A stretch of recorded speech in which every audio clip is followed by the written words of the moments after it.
school administrators, teachers, parents, school faculty members, my fellow graduates, and especially to our school principal, a very beautiful morning to all of you. I would like to thank everyone in attendance as I am so honored to be standing here as class valedictorian of grade 6 May.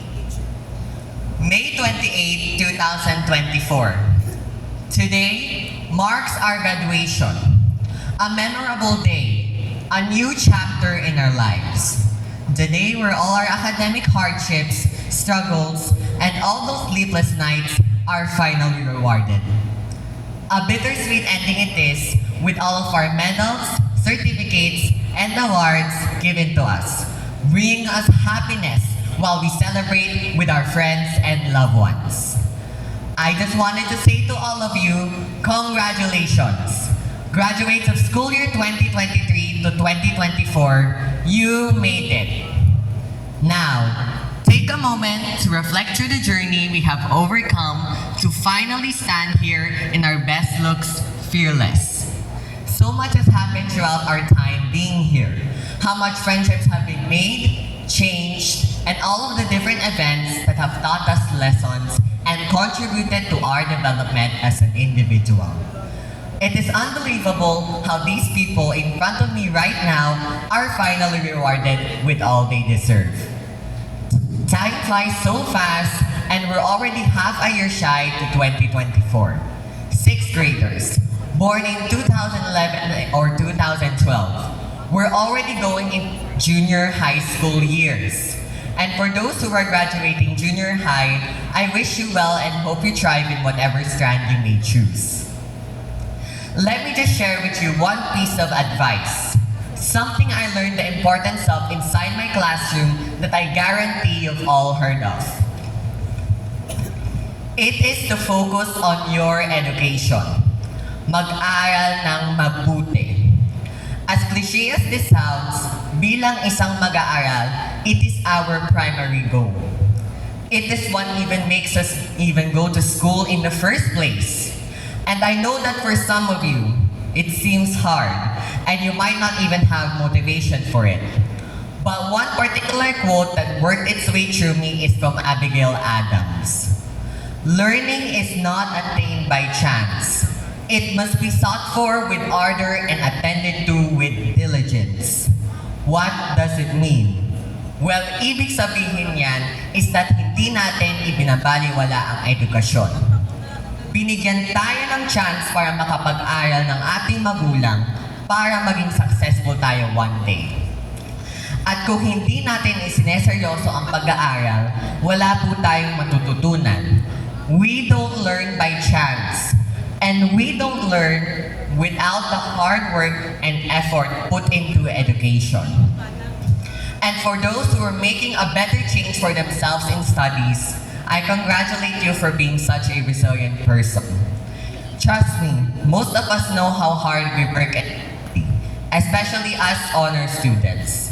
But also never forget to take breaks if you need to. And of course, I can't forget to thank people who I would have never gotten here without them. Thank you parents and family members for all the sacrifices you have made just to provide a better education for us students. Especially to my mother, who has taken care of me tirelessly and has always supported me no matter what. And to my father, who has kept working to provide for our family even though in the face of adversity. I'm also giving special thanks to my sister for being an inspiration as she is such a hardworking and intelligent person. To my grandparents and extended family, my uncle, my titos and titas, thank you for all the financial support you have given to me, my parents and sibling. Minsan nga, sinasabi ng mga ibang tao, kung naibebenta yung medal, mayaman na kami. Thank you teachers for all the valuable lessons you have taught us in academics and in life. Thank you for always being so understanding and considerate, even though in the times it was so hard due to us. You have worked so much to complete our grades, teach lessons, and discipline your students. Thank you, friends, for helping me throughout our journey, especially through all of those group projects, examinations, and all those reviewings for our quizzes. I owe you people so much, as I would have never developed as a successful person without you, academically and emotionally. Especially, thank you for letting me be a part of SMAC. It has served as a springboard for my personal development.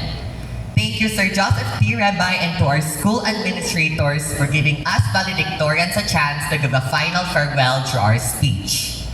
It is truly an end of a decade but the start of an age. May we see each other again next time. Long live graduates, SMAC never stops.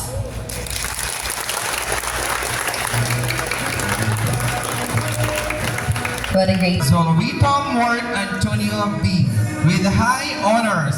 Third place chess, second place netting of flags, second place Masay Quiz B, first place pagbigkas ng tula, first place history quiz B, first place naming of person, first place Masay poster making, champion sa bayang pagbigkas, champion storytelling, champion English quiz B, champion fall demonstration, most productive, most respectful, taskmaster, amazing writer, creative artist, leadership award, Olerang Matian, Co-Pilar Award, academic excellence in English, academic excellence in Filipino, academic excellence in mathematics, academic excellence in social sciences, and academic excellence in technology and livelihood education. Mariantus Nico Alejandro N. with honors. Third place naming of person. Third place spelling bee.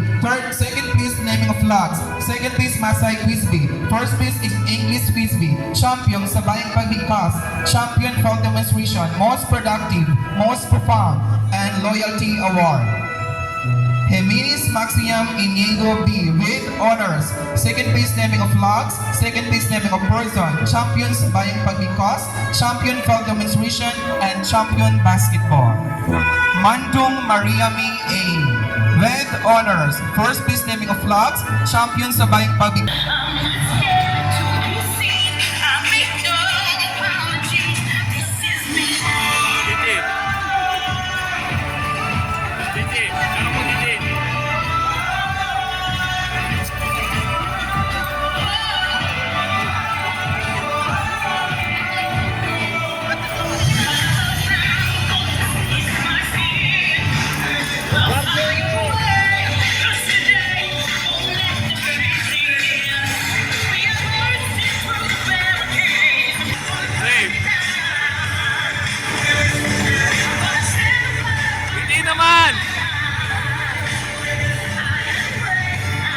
Okay, students, balik na po tayo sa ating mga upuan. Sige naman, hindi naman. 1, 2. Once again, congratulations po sa parents Waki, ng waki, ating waki. graduating classes of the Believers of Waki. 2023. Waki, 1, 2, 3.